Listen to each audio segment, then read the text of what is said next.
à toutes et à tous et merci à Alice d'avoir accepté mon invitation. Je dois dire que ce que je vois sur son profil LinkedIn m'intrigue et c'est comme ça que j'ai pris contact. Et donc, j'ai bien aimé cette phrase, un tant soit peu provocatrice, de transformer en opportunité des choses qui sont a priori désagréables. Alors, je suis curieux de voir, surtout avec ta casquette d'avocate et de médiateur, comment tu abordes ça, et en particulier, si j'ai bien compris, dans quand même la sphère de la vie de couple, hein, c'est ça, hein? Oui, moi, mon domaine d'intervention spécifique, c'est la famille, ouais. Mais je pense que vraiment, c'est applicable dans toutes les situations. Moi, je trouve que c'est pas du tout provocateur. C'est marrant de dire que derrière chaque conflit, il y a un danger, certes, mais il y a aussi une opportunité. Euh, L'idée, ça vient de ça, là. Je sais pas si vous savez ce que c'est. Un test de Rorschach. Non, bah, quand même. Ça, c'est l'idéogramme chinois pour dire conflit. Ah oui. Et en fait, l'idéogramme chinois, alors j'ai vérifié honnêtement. C'est ce qu'on lit dans pas mal d'endroits. J'ai vérifié. Et alors, ça, c'est le wei, qui va effectivement dire danger, quelque chose comme ça. Et de ce qu'on lit, ça, c'est supposé être le J, qui veut dire opportunité. J'ai pas trop trouvé, mais c'est ce qu'on dit. Je trouve l'histoire bien. Donc, je la reprends, mais je dois dire qu'il faut peut-être vérifier encore plus loin. Ce que j'ai trouvé juste sur Google Translate pour l'idéogramme, ça marche pas complètement. Mais bon, dans l'idée, c'est la somme de deux choses. Et opportunité, c'est en fait plus point de bascule qui est vu, mais ce qui crée vraiment cette idée qu'on est à une croisée des chemins et qu'il y a beaucoup de choses qui sont possibles. Moi, les gens, quand ils viennent me voir, clairement, ils ressentent le danger. Ils se sentent mis en danger par ce que fait l'autre personne. C'est toujours l'autre hein, qui est le diable et qui nous met en danger. Euh, et la plupart du temps, ils veulent écarter le danger, donc de mettre des barrières infranchissables entre l'autre et eux. Euh, voilà, en réglant les choses une bonne fois pour toutes et sans que l'autre puisse venir les embêter par la suite. Sauf que s'il y a un conflit, donc conflit, c'est quand ça nous touche émotionnellement profondément, que c'est plus qu'un inconfort. C'est pas juste une discussion ou un débat, c'est quelque chose où il y a une émotion, une intensité émotionnelle qui est plus élevée. Et si ça nous touche, nous, c'est que ça appuie sur un point en nous qui est un point douloureux, qui existait avant ce conflit-là. Et c'est là où c'est une chance. C'est qu'en fait, c'est un panneau indicateur qui va dire, va regarder là, va regarder là, va regarder là, va voir ce qui se cache. Et c'est en tout cas comme ça que moi je le comprends. J'ai vu assez régulièrement, plutôt dans mon exercice avant transformation, on va dire, du métier d'avocat, des gens qui venaient me voir et qui me disaient, ben moi je veux 300 euros de pension alimentaire. Et c'est voilà, il faut qu'ils payent, il n'y a pas de discussion. Ok. Et qu'est-ce qui risque de se passer s'ils payent pas? Donc là, on voit le danger. Et aussi inversement, qu'est-ce qui ça permettrait s'ils payaient? Et là, c'est un peu plus compliqué de réussir à aller voir ce qui se cache derrière, parce qu'il y a toujours le résultat premier degré, et puis il y a derrière élargir pour aller voir vraiment les points, plus les besoins profonds, ce qui se cache derrière. Euh, Ce que moi j'aime bien faire pour pouvoir concentrer ces points d'attention sur les opportunités, c'est de leur demander vraiment de remplir un PowerPoint. Et si vous voulez, je vous le montre. C'est assez rapide à partager. Attends, je dois te laisser partager alors. Ouais. Là, pour le moment, je peux pas. Ouais. Une seconde, ça j'ai pas pensé. Hop, hop, hop. Ouais, pardon, j'avais pas prévenu à l'avance. Alors, où es-tu? Où es-tu? Ah, les participants sont ici. Co-hôte. Voilà, c'est bon. Alors, ouais, maintenant, ça va être bon. Ok. Alors maintenant, il faut que je réussisse à le mettre en gros pour que ce soit plus agréable. Affichage. Non, c'est pas... En fait, le problème, c'est que j'ai la mention de cette réunion est enregistrée en haut de mon... Ah oui, Ouais, cette fichue barre. ok. Donc, je leur demande vraiment, puis j'envoie la vidéo parce que j'ai déjà enregistré pour qu'ils puissent le faire chez eux tranquillement quand ils veulent, de visualiser la séparation réussie. Et je leur demande d'abord de dire ce qui est pour eux vraiment une séparation réussie. Et pour se projeter là-dedans, c'est de les emmener au bout de leur vie en disant, ben, vous êtes sur votre lit de mort et vous le savez, et c'est OK, parce que vous avez une bien belle vie derrière vous. C'est le moment de partir, mais c'est vraiment OK. Et vous regardez maintenant un peu dans le passé et vous voyez ce que vous avez fait dans votre vie. Et vous voyez notamment le fait que ben, vous soyez séparés.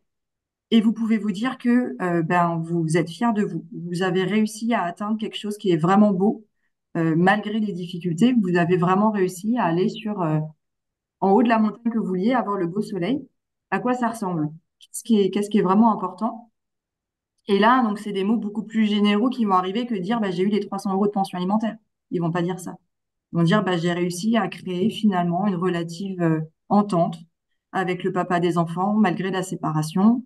J'ai réussi à permettre à nos enfants d'aimer tranquillement les deux parents et de bénéficier de la transmission de valeurs chères aux familles de chacune. Enfin, on va être vraiment sur des choses beaucoup plus abstraites que les 300 euros de pension alimentaire. Ce temps-là, c'est un point important à faire pour moi comme avocate.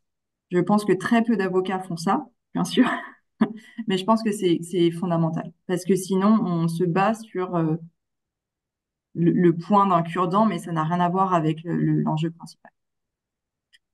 Évidemment, après, ah, ça marche. Ah non, ok. C'est de voir les difficultés qu'il peut y avoir.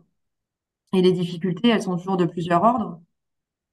Ça vient du monde extérieur, alors de manière assez large. Donc, ça peut être par exemple la pandémie, hein, ou les volcans qui tombent en éruption, ou les maladies ou les choses comme ça. Il peut y avoir pas mal de choses, maintenant on s'en est rendu compte. Et puis de l'autre. Les gens, généralement, ils vont me dire, bah, l'autre, il va faire ça, l'autre, il risque de pas vouloir, il risque, de toute façon, il veut juste me pourrir, il va, enfin, toutes les choses un peu négatives qu'on peut avoir. Et puis, ce qu'on peut avoir comme difficultés qui viennent de nous aussi. Et ça peut être des difficultés au sens physique, vraiment, où ben, là, j'ai une maladie, donc je suis limitée dans mes capacités de travailler, ou ben, là, c'est vraiment le gouffre pour moi au niveau émotionnel, et il va falloir que je vois comment je peux m'en sortir. Donc, de voir ces challenges-là, et de voir ensuite ce qui les gens peuvent mobiliser comme ressources pour pouvoir les dépasser. Alors, des dangers du monde extérieur, là, c'est quand même relativement limité, mais en même temps, ça peut permettre de créer un sentiment de sécurité. Oups, c'est là, pardon. Euh, Par rapport à l'autre, euh, ben, encore une fois, de voir ce qu'on peut avoir, nous, qui nous permettent de voir le sentiment peut-être de sécurité dont on a besoin à la base et qui ne dépendent pas juste d'une action de l'autre personne. Euh, voilà, toutes les ressources qu'on peut mobiliser et aussi qui viennent de nous, qui viennent d'autres personnes, ou qui viennent, qu'on peut trouver dans l'environnement de manière générale. Et après, permettre aux personnes, là, de zoomer sur le moment maintenant et de voir, dans votre situation, qu'est-ce que vous pouvez mettre en place qui vous permettent d'aller vers l'objectif général. Donc, en faisant ça, là, on passe vraiment par cette étape où ben, on réfléchit sur ce qui est vraiment important et on trace un chemin qui permet d'aller vers ce qui est important pour les gens. Je suis pas sûre que je sois super claire sur le propos, mais j'ai une carte que j'aime bien aussi. Je sais pas si vous connaissez cette carte. C'est la carte du Dixit. C'est un jeu de société à la base qui est pas du tout utilisé spécifiquement ni pour les avocats, bien sûr, mais pas non plus ni médiateur ni coach. Mais j'aime bien dire que qu'ils sont là. Ils sont arrivés sur une terre qui est bah, dangereuse, où il y a plus rien qui est vraiment sûr. Ce qui paraissait être stable, finalement, on se rend compte que ça se désagrège et que ça ne va pas comme on veut. Et c'est à eux maintenant de pouvoir voir comment régler cette situation-là pour arriver vers un horizon qui sera plus dégagé.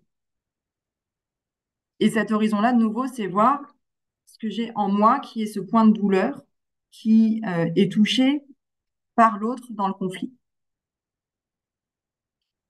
J'utilise aussi pour ça des cartes. Moi, je vais aller les chercher comme ça, vous les voyez. Regarde ça.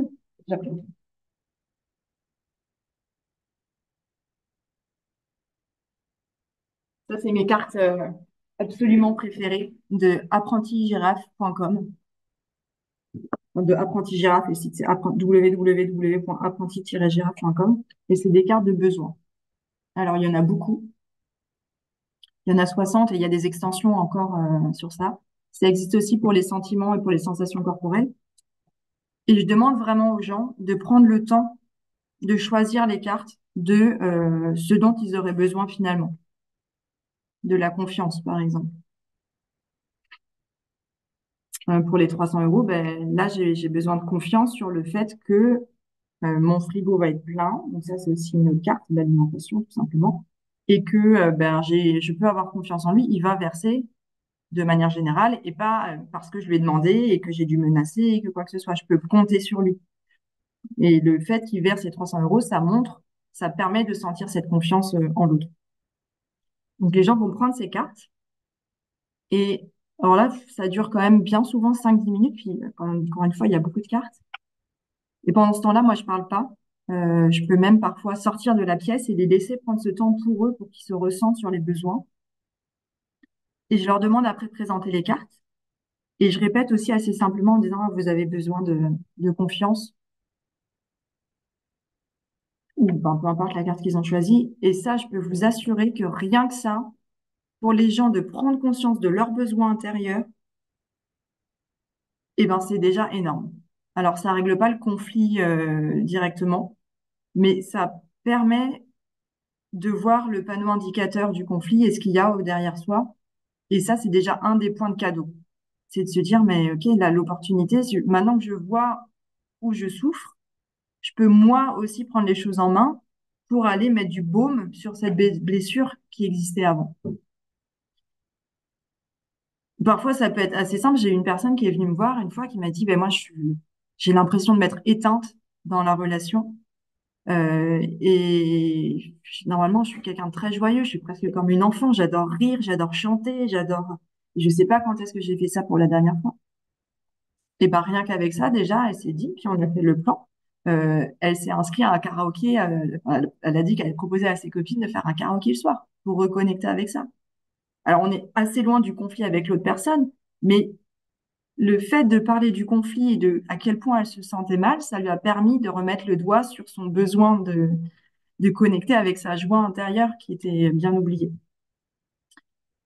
Donc voilà ce qu'on peut dire assez rapidement là-dessus, mais je pense que le plus intéressant, c'est pas forcément que je parle de manière moi de mon côté, mais s'il y a des questions peut-être là-dessus ou si Si c'est comme moi, plein, manifestement. Première chose, si j'avais dit que j'allais faire un peu des ponts par rapport à ce qu'on entend dans la PNL, hein, Mm. bon, j'ai entendu des métaprogrammes du style ponctuel, très étroit, équadrir le cadre sur les valeurs, etc. Donc déjà, à travers le temps aussi, au niveau du temps, c'est pas simplement le conflit de maintenant, mais c'est regarder un peu plus loin. Ce que j'ai entendu aussi, c'est bien sûr, tu as parlé des besoins. En PNL, on parlera plutôt des valeurs, mais c'est à peu près la même chose. En tout cas, on peut entendre la même chose. Par contre, j'ai une question, c'est en fin de compte, justement, si je regarde ces métaprogrammes qui sont aller vers, et toi, tu insistes beaucoup sur le aller vers, imaginez-vous, fin de vie, etc. De l'autre côté du ravin que tu as montré. Qu'est-ce que tu fais avec le s'éloigner d'eux, c'est-à-dire là, ça me pourrit la vie, là, il me harcèle, il me combat, ou des émotions. J'ai le sentiment d'être trahi et c'est vraiment difficile. Enfin, tout ce qui est derrière et qui est douloureux, qu'est-ce que tu fais avec ça? Alors, la première chose, c'est accueillir, déjà pour permettre à ça d'être exprimé. C'est vraiment important. Il faut que ça puisse être dit et que ça puisse être entendu et que les gens eux-mêmes puissent percevoir ce qu'ils disent. Parce que trahison, par exemple, ça c'est un mot qui revient assez souvent, où il m'a abandonné, où il m'a... Bon, c'est pour revenir sur les blessures de l'âme avec la trahison, l'abandon, le rejet, l'humiliation. Et il en manque forcément toujours, mais bon, je vais la retrouver probablement. Euh, de dire et puis de voir, mais dans certains cas, effectivement, il faut d'abord mettre des garde-fous en disant ben, qu'est-ce qu'il faut faire pour que vous puissiez vous sentir dans une sécurité émotionnelle minimale. Et si on a quelqu'un qui nous harcèle et que nous, on a déjà essayé de poser des limites qui n'ont pas été respectées par l'autre, ben, là, il faut aller voir une autorité supérieure et c'est aller voir la police et c'est de poser plainte. Mhm. Mais, et pour les blessures, alors là, il y a différents niveaux de perception de la douleur et de douleur préalable. Moi, je peux intervenir quand ça reste des choses qui sont pas forcément encore trop traumatisantes et trop ancrées. Euh, Après, si je remarque qu'il y a vraiment un sujet avec un très, très, très gros traumatisme antécédent, précédent et qui n'a pas été réglé, ben là, je conseille d'aller voir des professionnels de l'accompagnement, du soin de ces traumatismes très profonds. Et je le fais régulièrement. Et après, ça n'empêche pas forcément de travailler, mais que les deux puissent avoir lieu en parallèle et en tenant compte de ça aussi. S'il y a une vulnérabilité super importante, qu'il y a un traumatisme encore douloureux, mais on va pas mettre les personnes en présence de l'autre, par exemple, ou pas directement, et on va plutôt voir pour faire des échanges indirects, en voyant comment on peut avancer, avec toujours, pour moi, un mot d'ordre qui est on agit de manière le plus impeccable possible. Et on fait attention, indépendamment de ce que l'autre pourrait dire ou faire, à nous rester vraiment droit et conforme à nos valeurs pour qu'on puisse dire, moi, de mon côté, j'ai fait tout ce que j'ai pu et je peux me regarder avec, en étant bien, en me regardant dans la glace et en me disant, j'ai fait de mon côté vraiment du mieux que j'ai pu et c'est correct, quoi. Et alors, encore une question, pendant ce temps-là, les autres peuvent préparer leurs propres questions. Euh, Si tu te positionnes avec la casquette, je dirais, d'avocate, c'est-à-dire pour la personne qui représente, qui conseille la personne qui vient te voir, si l'autre partie fait appel aussi à un autre avocat probablement, mais qui lui est plutôt dans l'énergie de l'agression, enfin, on va tirer le maximum, etc., etc. Est-ce que tu ne crées pas un déséquilibre? Comment tu rétablis ce déséquilibre s'il y en a un? Ouais, ça c'est une grande question qui vient assez souvent, où les gens vont dire mais vous êtes trop douce, vous montrez pas assez les dents, regardez l'autre il fait ça. C'était une discussion d'hier soir encore avec une cliente où l'avocate en face réagit avec des courriers dans un PDF, alors que moi je mets en mail et que elle met avec parfois courrier officiel, alors que moi je suis en courrier entre avocats donc qui sont confidentiels par principe. Euh, alors, la première chose, c'est de rassurer mon client sur le fait que c'est pas parce que l'autre avocat est plus agressif qu'il va convaincre qui que ce soit. Le fait d'être violent, ça emporte pas le pouvoir. Et ni le pouvoir de soi, ni le pouvoir sur les autres. Et je peux vous dire que les juges n'aiment pas du tout les comportements agressifs. Et les courriers officiels, donc pour nous, comme avocats, les juges, vraiment, ça leur plaît pas, quoi. On dit, mais pourquoi vous n'allez pas échanger entre vous directement? C'est bien mieux. Donc, c'est vraiment surtout de faire de la réassurance du client en lui disant, mais là, ça montre une faiblesse de sa part, ça montre une fébrilité. Donc, on va aussi les rassurer pour qu'ils ne se sentent pas attaqués par nous et qu'ils voient qu'il n'y a pas de raison de nous attaquer en retour. Mais oui, c'est de rester dans l'équanimité, de rester, Et, et ah, donc, en fin de compte, j'entends, mais peut-être que je me trompe, que tu crées une distinction entre un comportement que moi je qualifie de bienveillant, c'est-à-dire dans la ouais. compréhension, etc., qui n'a rien à voir avec faire des concessions. Non, non, non. Alors ça, moi, j'ai eu aussi pareil, un sujet pour un divorce par consentement mutuel. C'était franco-allemand avec d'autres origines à la base. Et c'était, il y avait plein de choses sur lesquelles il y avait un accord et d'autres pas. Et le confrère m'appelle en me disant, ah, Alice, moi je te préviens, il va falloir qu'on soit dur parce que j'en peux plus, ils viennent me voir, je sais pas combien de mails. S'il te plaît, fais pas de difficulté, demande pas les trucs. Bah si, confrère. On va avoir toutes les feuilles de paye sur la table, on va parler des chiffres, on va parler des choses. Il s'agit pas de mettre la poussière sous le tapis parce qu'on veut pas de problème. Et on va rien voir, rien entendre et rien dire. Non, non. On va évoquer tous les sujets qui créent éventuellement des stress et on va les régler. On va répondre aux besoins qui se cachent derrière ces stress-là. Et ça va bien se passer. Vraiment. Mais pas parce qu'on ne parle pas des choses et que, on est inexistant, mais on s'affirme, mais sans aucune violence. En disant, mais effectivement, ouais, un grand sujet hein, en matière familiale, c'est les sous, bien sûr.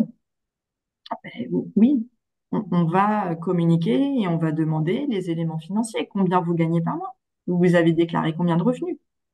Et votre maison, elle vaut combien? Et vous aviez combien avant? Et donc, ça veut dire combien? Et alors, je sais pas exactement au niveau belge, c'est pas tout à fait pareil, mais au niveau français, il y a la prestation compensatoire. Alors là, c'est assez flou en droit français comment c'est réglé. Donc, moi, j'ai un programme de justice prédictive. Je vais passer les choses dans le programme de justice prédictive et on va les montrer. Et à partir de là, on va échanger. Mais oui, être violent ou bienveillant et être compétent et Enfin, ce sont deux choses complètement différentes. On peut être complètement affirmatif de ses besoins et respectueux de ses besoins tout en étant dans la bienveillance envers l'autre.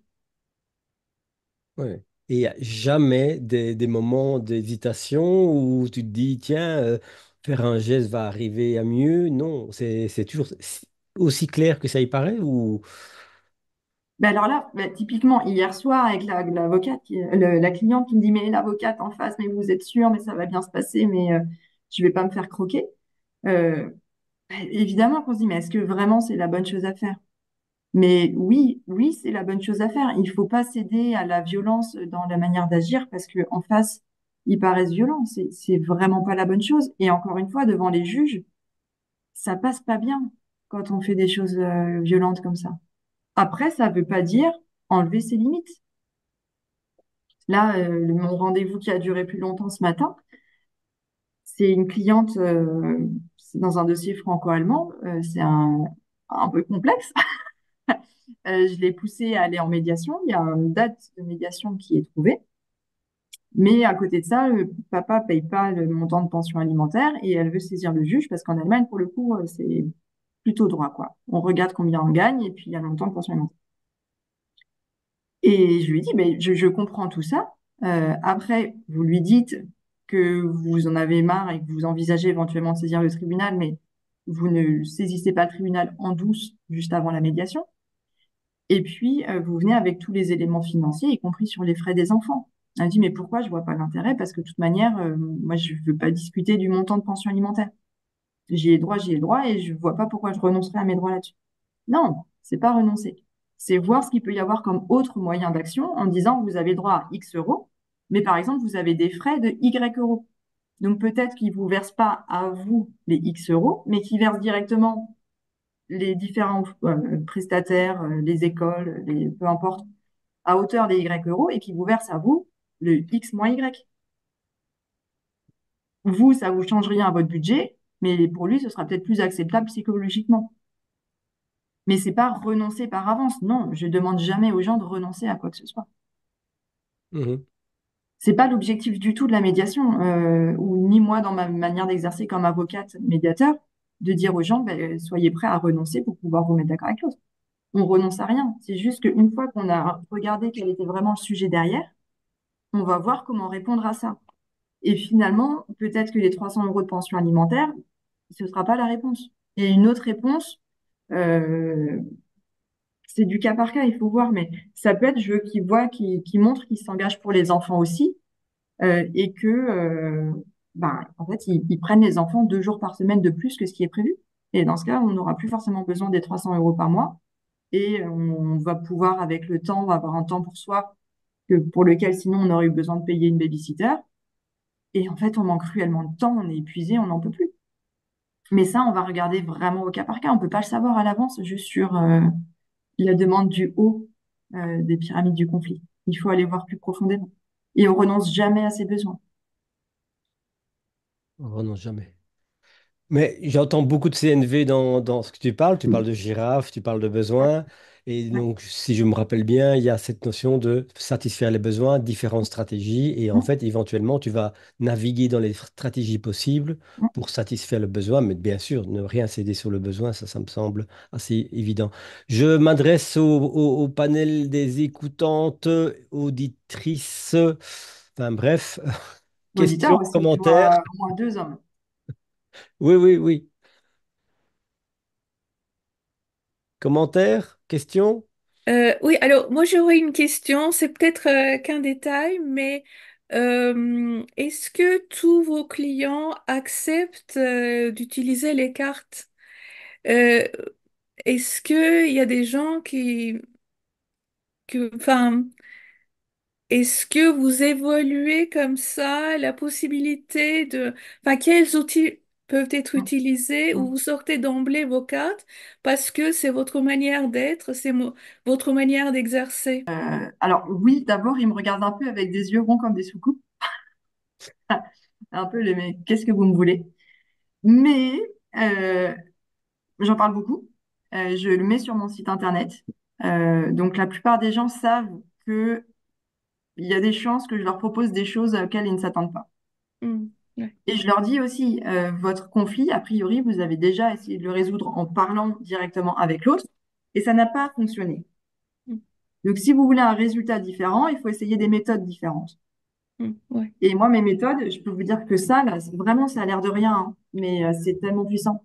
mm, Je le fais, je suis formatrice à la médiation, et assez souvent, je donne cet exercice que les gens réfléchissent à un conflit qu'ils ont eux-mêmes, et vous mm, pourrez le faire peut-être d'ailleurs après, si vous avez des supports comme ça, et qu'ils cherchent entre un et 5 cartes qui correspondent à ce dont ils auraient eu besoin, en fait, dans cette situation-là. Ils prennent la carte et ils écrivent juste les mots. Ils le réécrivent quand même eux-mêmes. Et après, l'autre personne dit juste, tu aurais eu besoin de confiance. Tu aurais eu besoin de te sentir vivante. Il va juste dire ce qui est écrit. Donc, il n'y a pas du tout de narration du conflit. mm. Et ben, je peux vous dire que c'est pas rare que les larmes coulent là-dessus. Ah oui, oui, oui. Parce que vous touchez les Mais points oui, sensibles. Mm, et parce que rien que de prendre conscience de ça et d'entendre ça, ça fait du bien. ouais, ouais, Vraiment. Et on retrouve déjà une partie de son pouvoir personnel. Et ça, c'est aussi important. C'est plus l'autre qui a le pouvoir de me rendre heureux ou de me rendre libre. mm, C'est moi, je retrouve déjà ma capacité. Et aussi, je peux renoncer à une certaine chose à partir de l'autre. Je peux renoncer à faire changer l'autre. mm, L'autre, ben oui, non, il sera peut-être pas capable de m'apporter ce que je veux, il le sera peut-être jamais. Mais de voir où est-ce que je peux trouver ce dont j'ai besoin, peut-être en dehors de cette relation à l'autre. Donc oui, pardon, je m'éloigne de votre question. Oui, oui, non, mais je j'utilise. comprends. Oui, oui, je vous suis, oui. Ouais, ces cartes-là, je les utilise vraiment presque toujours. Les cartes apprentis girafe. J'ai d'autres cartes que j'utilise assez régulièrement.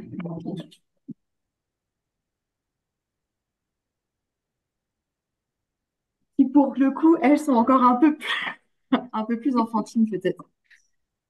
C'est des monstres d'émotions. Ah, oh, oui. Ah, Voilà. oui. Et ça, je fais souvent en temps de médiation au début et à la fin. Au début aussi, ça c'est un point pour moi vraiment important parce que et je leur demande de chercher une carte pour eux et comment ils pensent que l'autre se sentirait et comment ils veulent se sentir à la fin de la médiation. Et comment ils se sentent, c'est aussi important parce que ben, ça peut être par exemple bon, là, mais en fait ils vont dire ben, je me sens très très fatiguée parce que j'ai pas dormi cette nuit parce que on m'a demandé de faire les décomptes annuels de la boîte et voilà, je suis très stressée.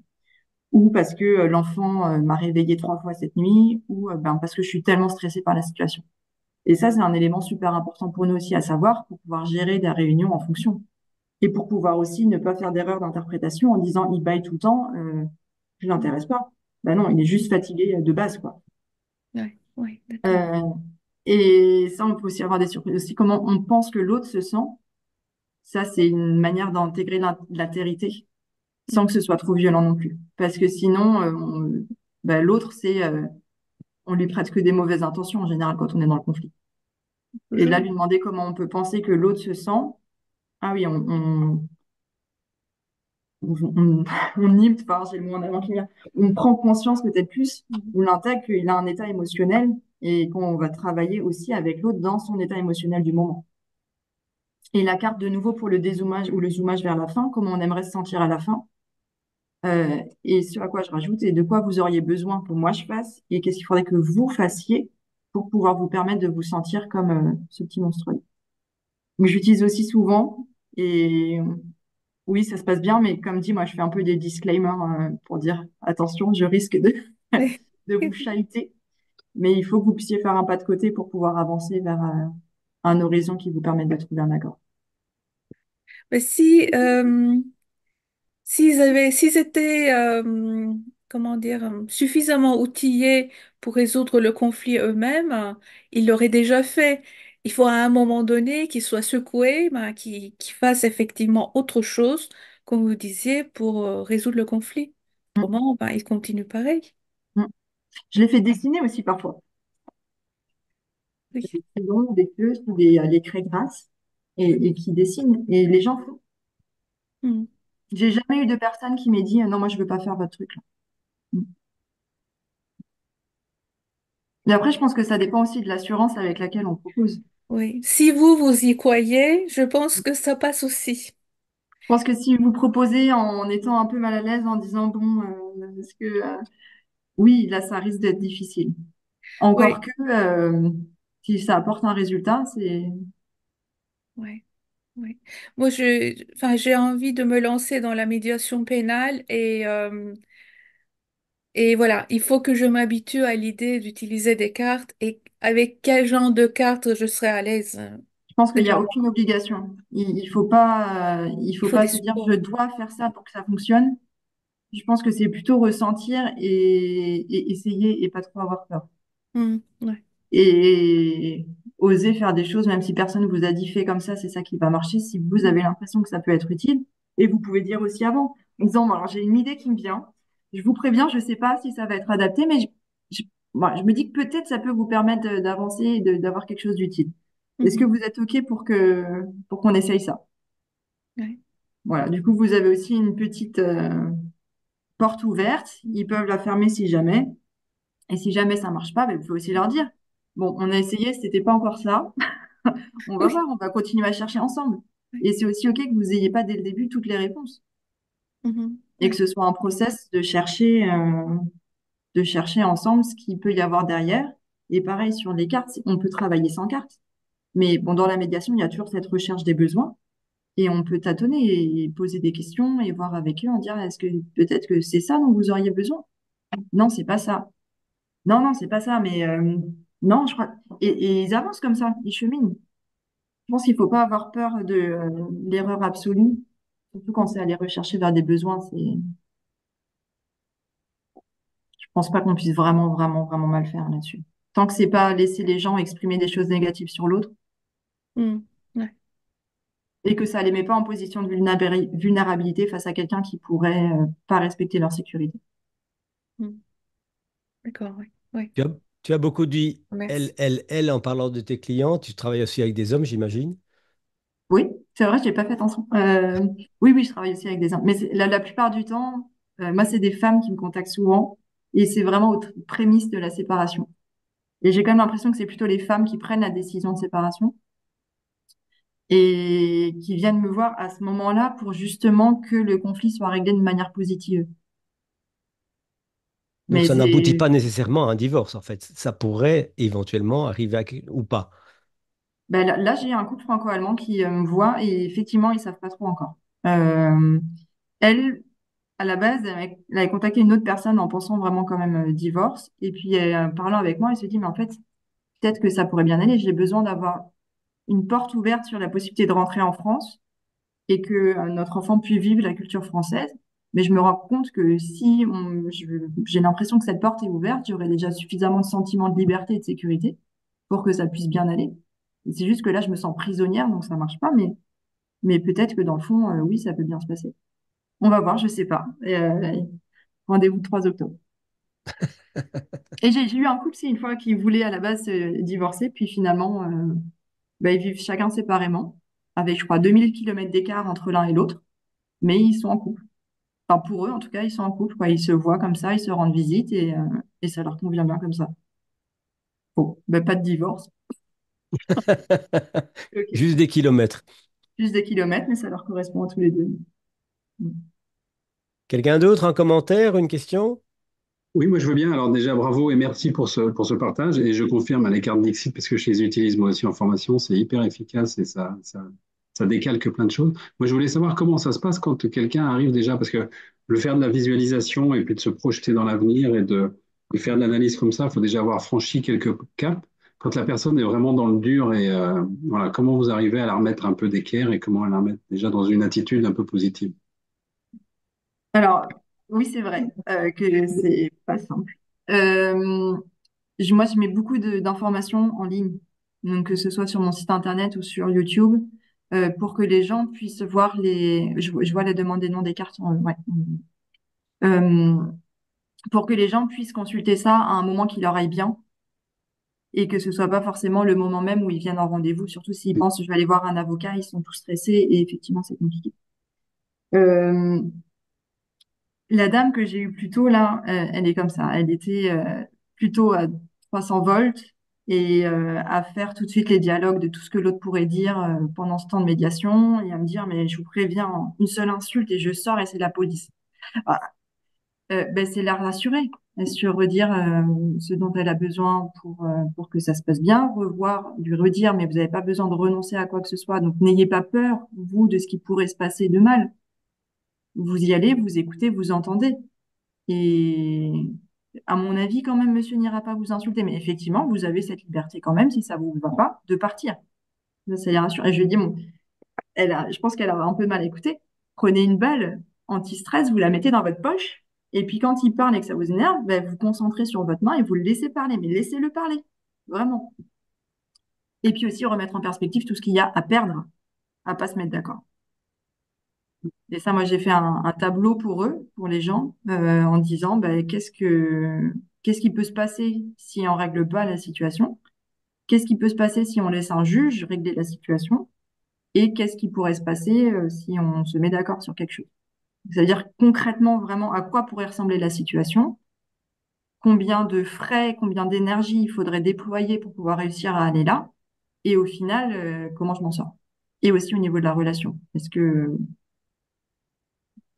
qu'on peut encore s'entendre? Est-ce qu'on peut encore se croiser ou pas du tout? Est-ce qu'on peut même être peut-être content de se voir, alors sans pour autant forcément retourner en relation, mais pour que eux puissent aussi refaire un pas en arrière en disant, mais ok, rationnellement, j'ai à gagner. Donc oui, je vais prendre le temps de me contrôler. Euh, j'ai aussi dit à la cliente plutôt, aller en médiation, c'est plutôt comme aller chez le dentiste, quoi. Vous y allez pas forcément avec l'idée que vous allez passer le moment de votre vie et que ça va être la fièvre du samedi soir. Vous y allez parce que vous avez un problème qui vous fait souffrir et que vous avez l'espoir qu'en enlevant la dent ou en mettant un plomb, ça va régler le problème. Parce que vous savez que si vous le réglez pas, votre infection, elle va juste empirer. À un moment, ça va prendre toute votre mâchoire et ça va être insupportable. Et que à la maison, juste prendre la pince Monseigneur et enlever la dent, mais ça marche pas, quoi. Donc, ça va être dur. Je dis, honnêtement, je dis pas aux gens que ça va être un programme de santé, hein. Je leur dis, ça va être émotionnellement peut-être éprouvant, c'est vrai. Euh, vous allez entendre des choses qui vont pas vous faire plaisir. Ça va vous remettre dans des émotions que vous aviez plus envie de recontacter. Mais ça va vous permettre aussi de les évacuer. Et expression, c'est faire sortir la pression. Derrière, c'est ça qui permet de pouvoir avancer constructivement. Si on est pris dans le tumulte des émotions, on ne peut pas réfléchir rationnellement. C'est clair. Malgré tout ce qu'on dit, c'est juste pas possible. Super, merci. Est-ce que vous faites des émules chez certains de vos confrères? Ouais, je crois. Bon, super. Mais petit à petit, parce que Ouais. bon, chez les avocats, on a quand même en tête que notre outil, c'est la robe noire, quoi. C'est pas le grand fun. Et que je pense qu'on veut être conforme à l'image que les gens ont de l'avocat et encore plus du bon avocat. Et il y a beaucoup de gens qui pensent que le bon avocat, c'est celui qui va mordre. Mhm. Et est-ce qu'il t'arrive des situations où tu prends un client ou une cliente et puis au fil de l'histoire, tu te rends compte qu'en fin de compte, c'est ta cliente ou ton client qui pose le plus de problèmes et que manifestement, elle a tort de réclamer ceci ou d'avoir provoqué ceci, je dis Alors n'importe non, parce quoi. qu'on n'a jamais tort. Enfin, comme toutes les émotions elles sont toujours légitimes et elles sont toujours bonnes parce qu'elles ont toujours un message à délivrer qu'il faut retenir. Après, c'est voir avec eux la bonne stratégie pour pouvoir résoudre ça. Et en se disant, OK, vous êtes ferme là-dessus sur cette demande, mais est-ce qu'il n'y a pas d'autres manières qui vous permettraient de vous sentir bien dans le besoin qu'on a identifié avant et qui pour lui serait peut-être plus acceptable? Mais de voir, moi, des choses où je me dise, là, la manière d'agir, c'est peut-être pas la manière la plus positive. Oui, ça, je le vois, bien sûr. Ben, enfin, aussi chez moi, hein, parfois où je me dis, ok, c'était peut-être pas évidemment. Mais après, c'est pas de le rejeter en disant, ben non, vous êtes pas bon, quoi. C'est, oui, je comprends ce qui se cache derrière. Et évidemment que c'est important pour vous. Comme la dame plus tôt, enfin, je peux imaginer que dans la communication avec son ex, ce soit compliqué parfois, hein. Mais c'est aussi de laisser de la place là et puis de comprendre et d'accueillir. Mais moi, encore une fois, je fais souvent des divorces ou des séparations. il faut passer par les phases du deuil. Et dans les phases du deuil, il y a l'intense colère et l'intense tristesse et le déni. Donc de juste dire, mais il comprend rien, ben oui, c'est normal. Mais il est tellement agressif, j'ai l'impression qu'il me déteste, voire qu'il me hait. C'est aussi, ça fait aussi partie un peu des choses. Donc d'accueillir ça et en se disant, mais ça vous définit pas tout vous, toute votre personne. Et il y a des moments où vous direz, vous penserez peut-être des choses que vous regretterez après. Ça fait partie du chemin. Mais essayez de prendre un peu de distance avec cette émotion à ce moment-là et de vous rendre compte que c'est aussi votre processus et que c'est pas l'autre. Et éviter peut-être de parler trop à l'autre à ce moment-là.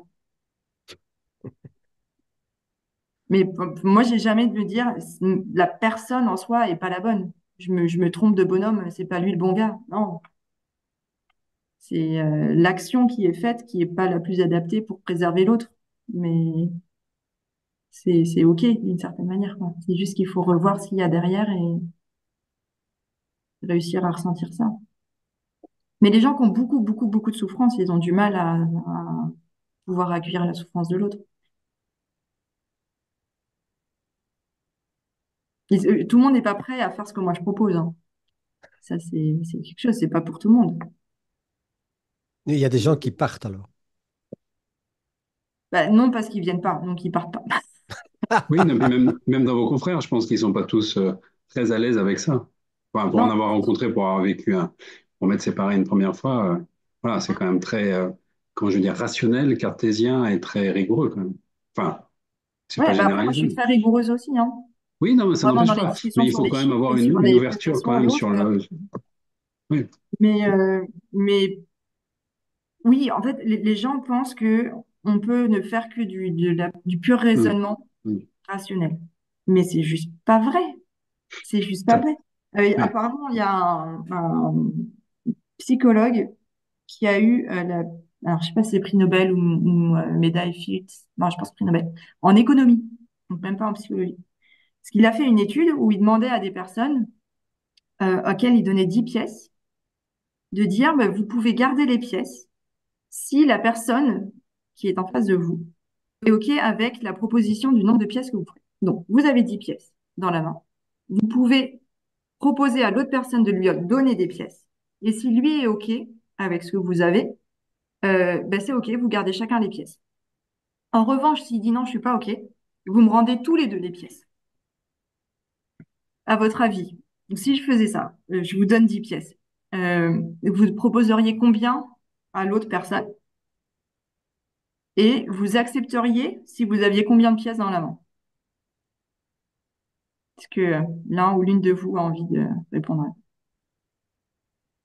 5. 5. OK. Et C'est ce que j'allais dire, oui. 5, c'est Moitié-moitié. équitable. OK. Alors, on n'entend pas le son, mais on peut lire moi aussi. OK. Oui, Ouais, moi 5 aussi, aussi. je dirais 5, 5. 5 pièces. OK. Et donc, dans l'autre sens, si l'autre vous dit je te donne 5 pièces, vous acceptez. Si vous avez moins de 5 pièces dans les mains, vous dites non, je veux pas. Bah, c'est clair qu'au final, tout le monde va être perdant-perdant, mais je trouve ça injuste. Mm.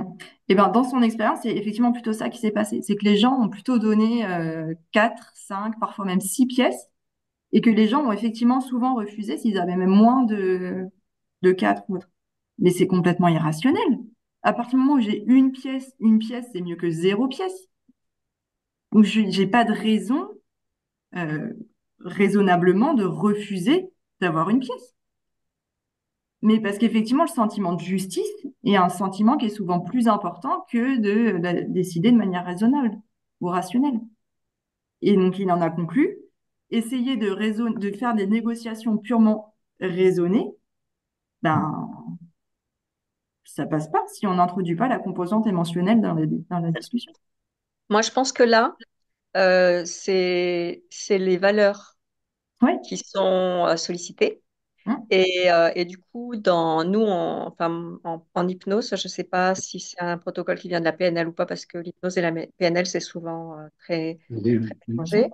On a un protocole qui s'appelle la négociation des parties intérieures à la personne, c'est-à-dire qu'elle est en conflit avec elle-même, il y a une part d'elle qui veut quelque chose, une part d'elle qui veut autre chose. Et donc, les besoins sont étudiés, mais aussi Ce qui est très intéressant aussi, c'est d'aller étudier les ressources de chacune. Euh, et je trouve que les valeurs, là, les valeurs, en fait, c'est aussi ce qui va faire naître les besoins.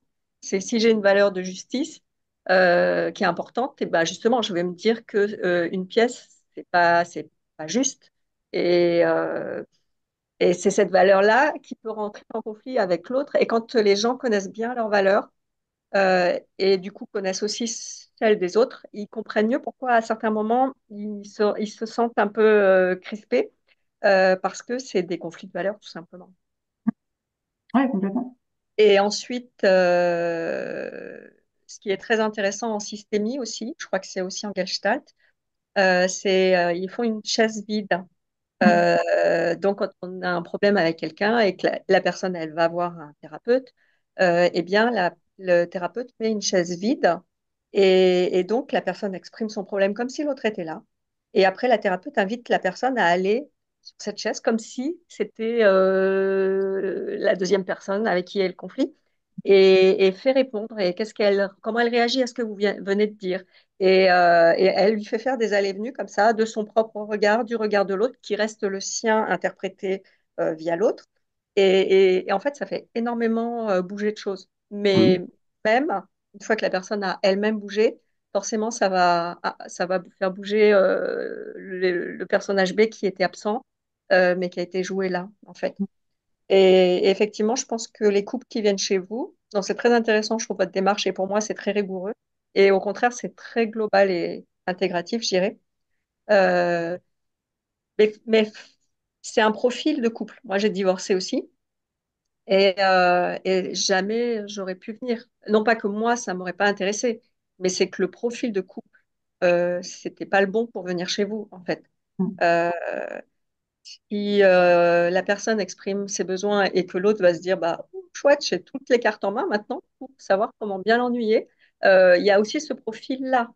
Oui, oui, Euh, c'est pour ça que je disais, il faut voir à pas dévoiler de vulnérabilité en face de quelqu'un qui ne serait pas dans une certaine bienveillance et qui pourrait voilà. s'engouffrer et représenter un risque. Mais Mm, par contre, pour d'autres profils et aussi des gens intelligents vont se dire le bien des enfants, mm. Et il y en euh, a. voilà, et ben là, ça va être vraiment une démarche très, très intéressante. Et aussi pour les gens qui ne prennent un seul avocat aussi. Non, ça n'existe plus. On n'a Ah, plus le c'est droit. fini? Enfin, en France, ça n'existe pas. Peut-être en Belgique, je sais pas. Mais en France, c'est pas possible. En France, Ah bon? avant, on pouvait faire le divorce par consentement mutuel et c'était un avocat qui rédigeait la convention pour les C'est deux. fini, ça, ouais. Ah, c'est Mais fini. maintenant, c'est plus possible. Maintenant, il faut deux avocats. D'accord. Mais c'est là, du coup, moi, je suis pas l'avocate des deux. Mais je vais un peu coacher mon client pour qu'il comprenne ça et que aussi il grandisse dans sa sécurité intérieure, qu'il puisse être moins fragile aux attaques de l'autre éventuelles et qu'il comprenne ce qu'il peut y avoir derrière et qu'il nourrisse ses besoins indépendamment de l'autre. Et à chaque fois dans la communication avec l'autre et avec son avocat quand il y a un avocat, de recentrer sur les besoins et puis réfléchir de manière très large à tout ce qu'on peut avoir à disposition qui permettrait aux deux d'être gagnants dans le divorce. Hmm. Et surtout les enfants, ne pas être au milieu d'un conflit. Ouais. Et puis même, je veux dire, avec ce type de démarche, je pense que la personne, c'est un travail sur elle aussi, en fait. Ouais. Ça va au-delà du divorce, finalement, elle va avoir un apprentissage vraiment chouette. Hein. C'est bien ce que vous faites. Bah, Juste, j'espère, ouais, c'est l'objectif. juste En pour fait, que mais c'est vraiment ça, c'est un conflit, c'est une déflagration, mais c'est un cadeau mal emballé. Ça permet vraiment de mettre en lumière quelque chose qui est en souffrance à la base et d'en prendre soin.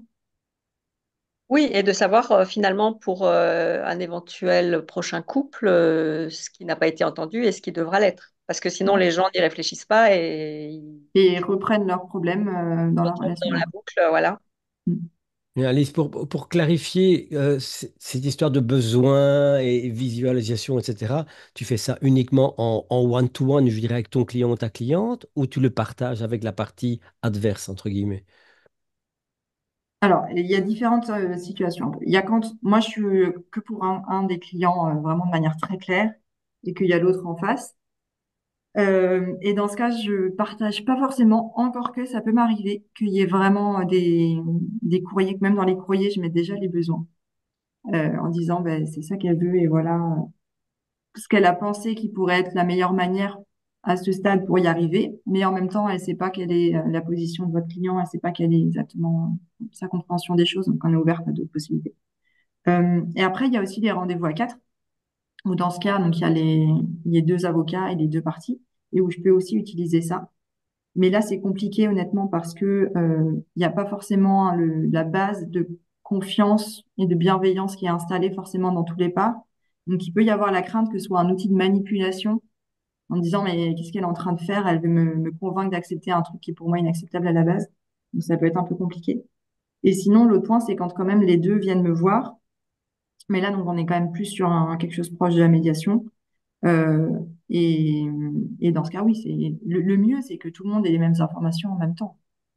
C'est là qu'il se passe le plus de choses. Tout en précisant, si j'ai un moment ou un autre les deux en face de moi, s'il n'y a pas d'accord total, moi, je suis pas plus l'avocate derrière ni de l'un ni de l'autre.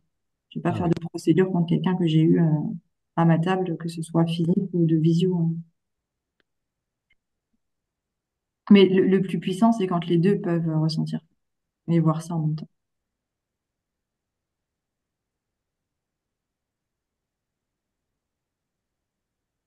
Quelqu'un? Encore des questions, si vous êtes Ouais, ce que je rassasiés. voulais dire, c'est que, euh, par exemple, moi, je n'utiliserai pas les cartes parce que je voudrais vraiment. Alors après, si vous limitez le nombre de besoins, parce que le risque, c'est que ce soit une suggestion et que la personne, elle s'invente des besoins qu'elle n'a pas vraiment, en fait. Ah bah ça, oui, tiens, en voyant cette carte. Mais si elle a un nombre limité, effectivement, elle va se recentrer sur ce qu'elle a vraiment besoin, elle.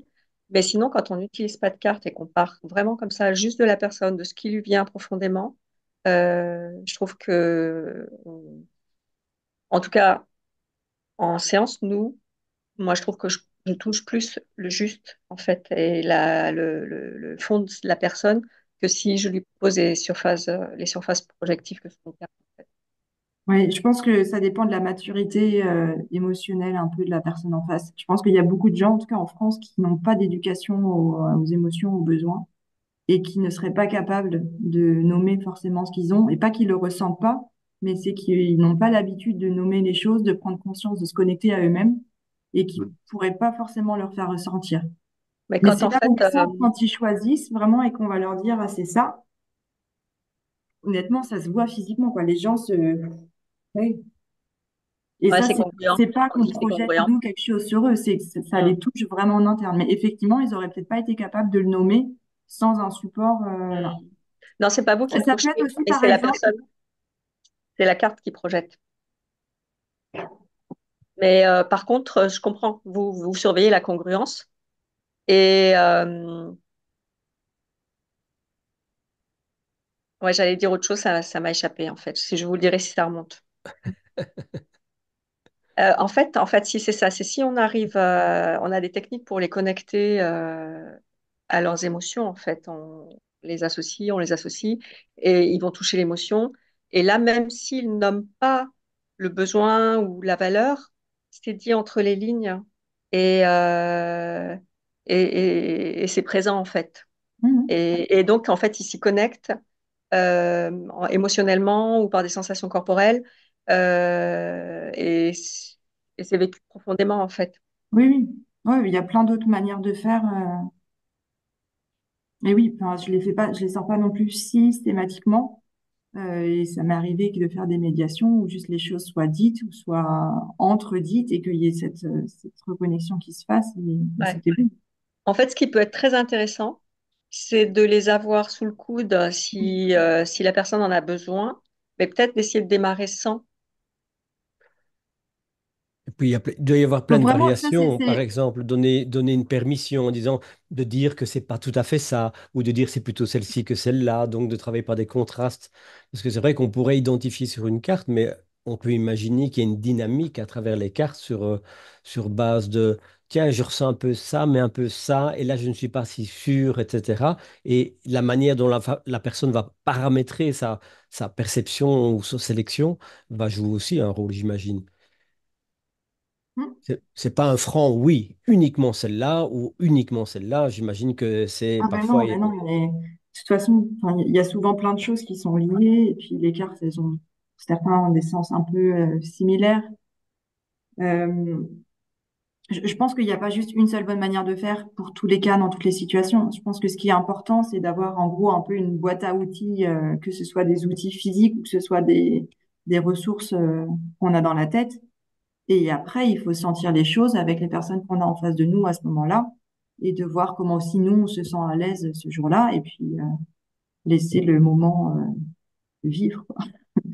Mais ouais. Je peux montrer, j'ai encore une autre chose que j'avais à voir. J'ai une petite statuette comme ça que j'ai ramenée de Madagascar. Et où je demande parfois aux gens aussi qui réfléchissent à une personne qui est pour elle une personne toujours bienveillante, un peu le sage de la famille, une grand-mère ou un ami ou peu importe, ou s'ils sont croyants, Dieu, ou enfin, voilà, ce qui pour eux peut être réconfortant et ce qu'ils pensent que cette personne pourrait leur conseiller s'il était là. Ou ou une autre possibilité de se dire, mais vous êtes la meilleure amie et c'est votre meilleure amie qui a cette difficulté-là. Qu'est-ce que vous pourriez lui conseiller? Mais on peut imaginer plein de choses. En soi, il n'y a Ça, pas de limite. c'est ce qu'on appelle le personnage méta. Ouais. Le Donc, quand mentor. on a dans plein de protocoles, on utilise ce personnage méta que la personne choisit, qui peut être un personnage fictif, elle-même à un autre âge, etc. Et en fait, c'est aussi elle qui parle à travers cet œil-là, mais ça lui permet de se dissocier, de prendre de la distance, en fait, d'avoir un autre regard sur le problème, en fait, de l'éclairer autrement. C'est Mais ça, bien. effectivement, je pense qu'il peut y avoir enfin, plein de choses, plein de moments, plein d'idées. Et que je pense que l'essentiel, c'est un peu d'être curieux, ouvert, et pas de se dire non, ça n'appartient pas à ma catégorie. Moi, je suis avocate, donc tout ce qui est un peu psycho, je sais pas quoi, on laisse de côté, ça me concerne pas. Et puis de voir avec quoi on se sent à l'aise au moment présent. Et comme dit, de laisser quand même la porte ouverte en disant on peut peut-être essayer ça, et puis vous voyez si ça vous parle ou pas, quoi. Et de pas se poser, enfin moi je fais vraiment attention à ça, par contre je suis avocate, mais à pas me poser en sachant, je sais pas mieux que les gens qui sont en face de moi quel va être leur problème et quelle va être la solution à leur problème. Moi je peux faire une analyse juridique d'une question juridique, mais c'est pas une question juridique les gens en face de moi, c'est des gens. Une question peut-être embêtante où tu vas te dire, ben, c'est quoi cette question? C'est si on prend la petite statuette, mais on pourrait prendre les cartes, c'est comme tu veux. Tu es en face d'une cliente ou d'un client. Qu'est-ce qui fait que tout d'un coup tu vas dire, je vais faire ça?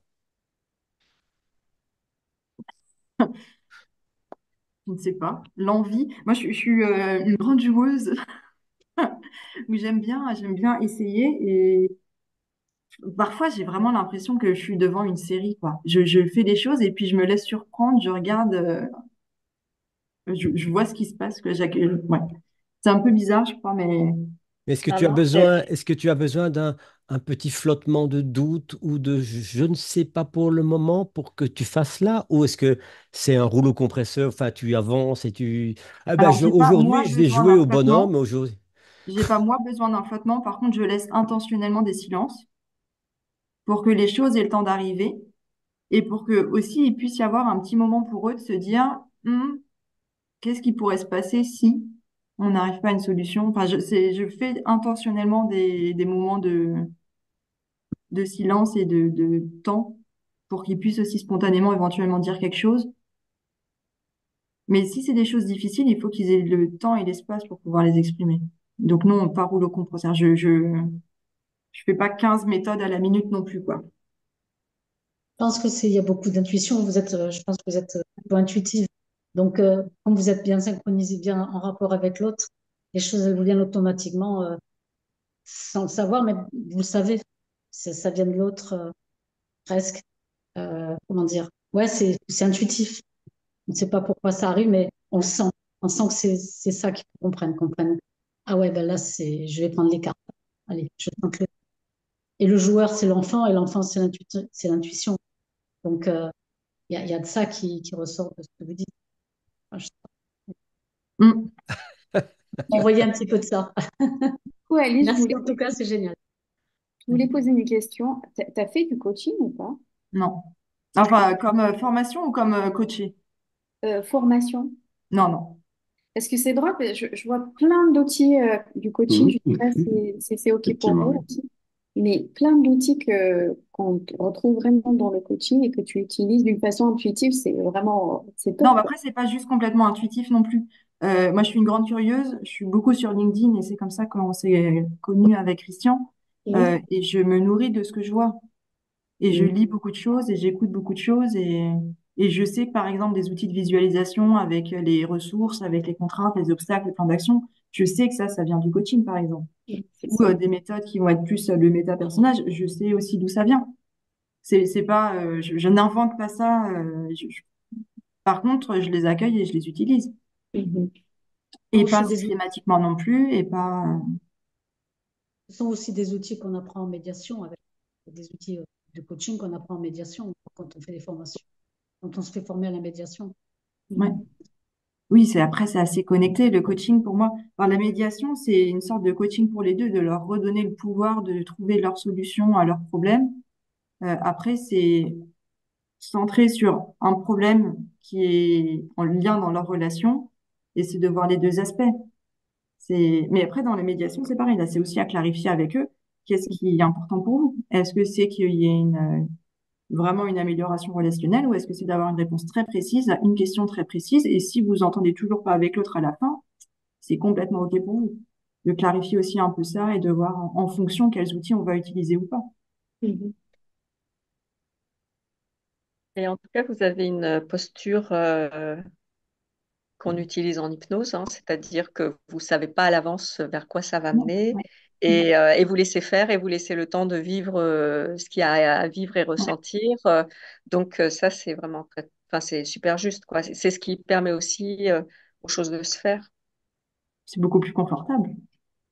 Pour moi, c'est beaucoup plus confortable. Je suis pas l'avocat qui va devoir savoir et décider et puis qui aura la responsabilité du résultat ou que c'est un résultat qui est Ouais, bon, mais ça, c'est bon, super. naturel pour vous de le trouver plus confortable, mais pour la plupart des gens, ils vont au plus rapide et ils cherchent pas à savoir si c'était la meilleure solution pour les personnes.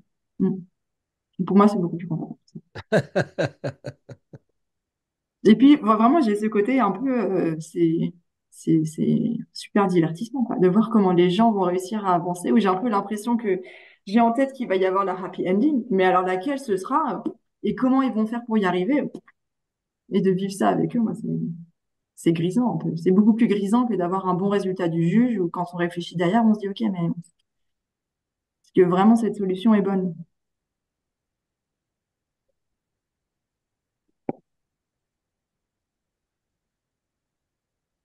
Je reste toujours interpellé quand on parle d'intuition. J'ai tendance à définir l'intuition comme une sorte de connaissance intégrée, métabolisée. Je dirais on a inscrit en soi-même. Et en général, j'aime bien ok, c'est intuition, mais c'est basé sur quelque chose. Donc, c'est pas simplement quelque chose. Ce serait un peu trop facile, une sorte de science qui vient comme ça de n'importe où.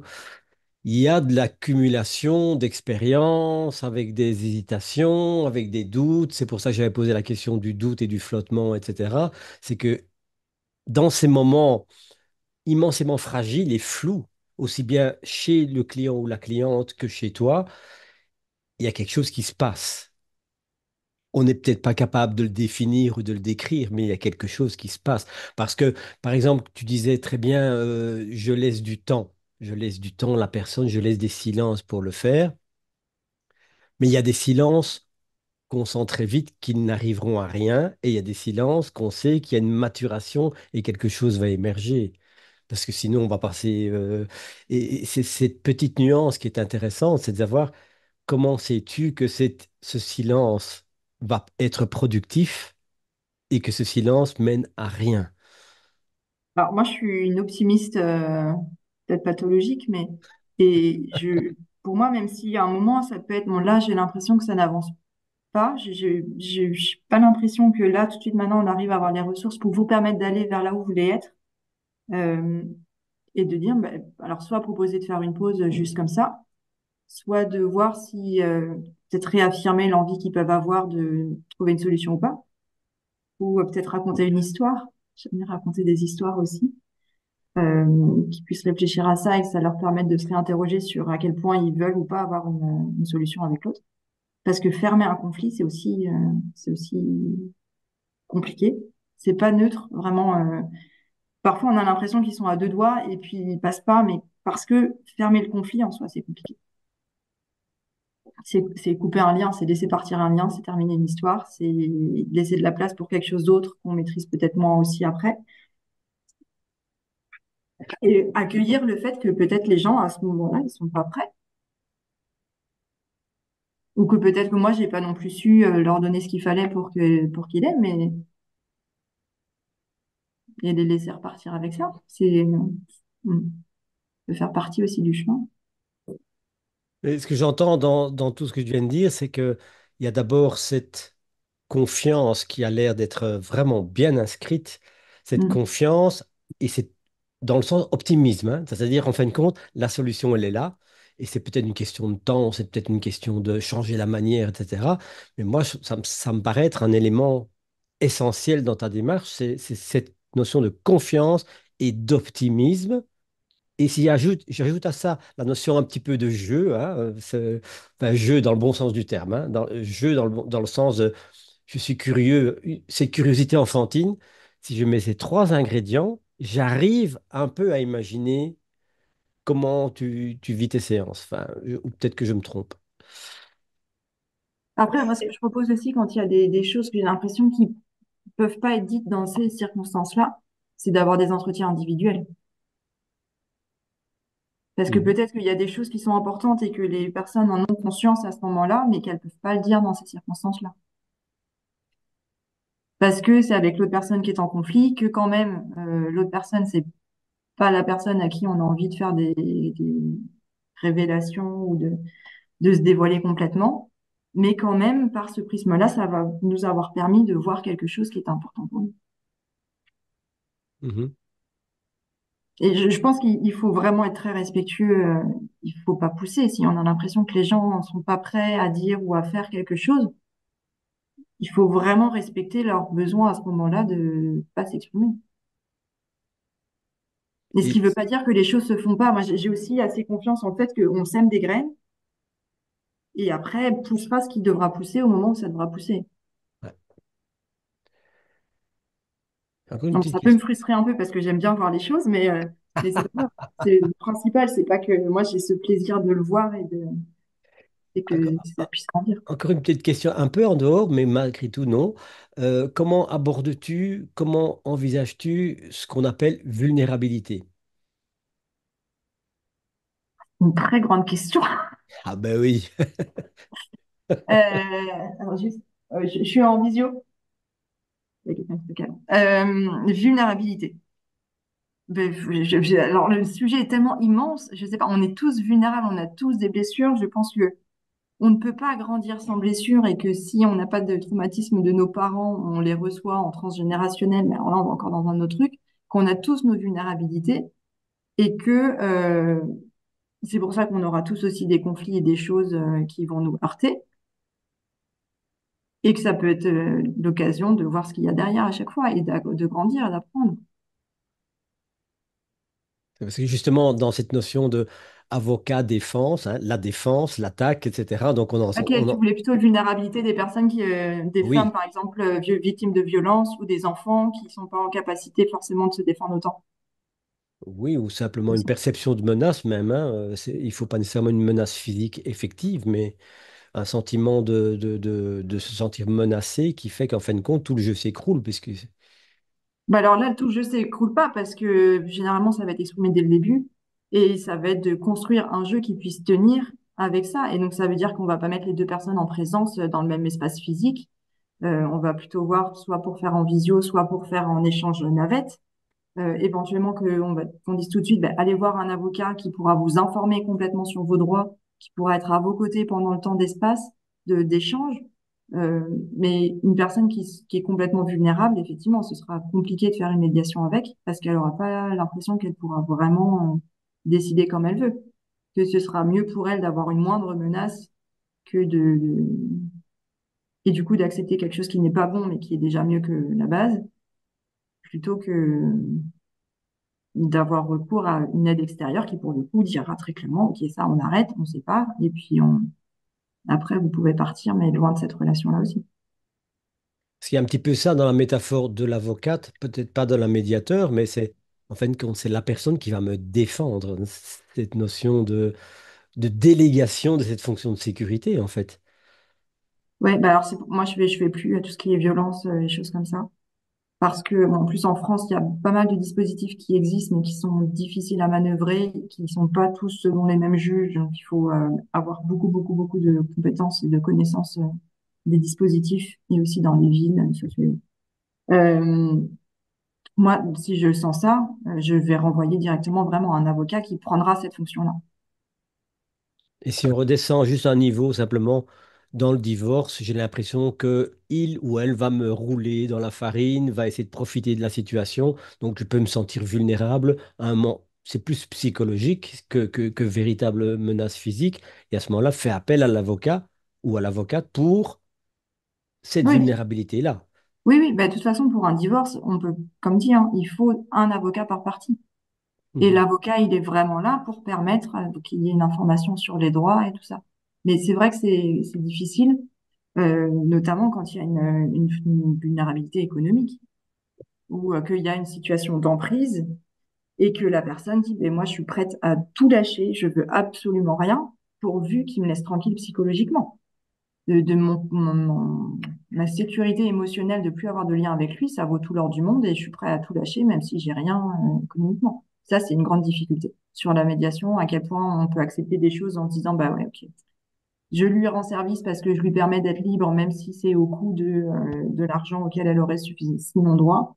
C'est un point très compliqué. J'ai pas tranché directement la question, mais heureusement, j'ai pas les cas que j'ai en ce moment, il n'y a pas du tout cette question. Donc, oui, la sécurité immédiate en échange de tout ce qui est satisfaction de mes valeurs, je mets tout de côté parce que je veux la sécurité maintenant, quoi.